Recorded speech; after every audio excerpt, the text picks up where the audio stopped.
In this video, I'm going to show you how to record on Soundtrap. Now, the first thing you have to do here when you actually open up your new project, you want to go to the top left here and you want to click on Add New Track. Now, of course, you could record anything you want over here, but if you're just trying to record some audio, for example, you can click on Voice and Mic over here, and as you can see, it's going to basically kind of give you the test over here. You could see how it's currently doing. You could do monitoring. You can turn that off if you want to. I don't have headphones, so I can't actually do this. You could add on some effects. You could go ahead and basically set different presets of your audio, whatever you want to do.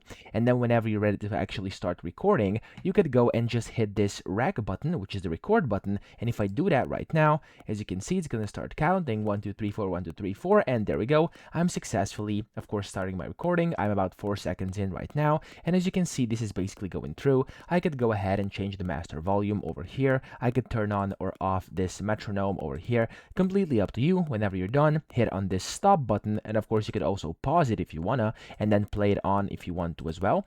And then of course that way you've basically successfully recorded something, some audio or whatever you've done inside your Soundtrap. So here, if I play this now, and as you can see, there you go. As you can see, it's just me yapping, of course, whatever I've told you earlier, and that's it. So I hope this video helped you out. If it did, please subscribe to the channel and help me out as well.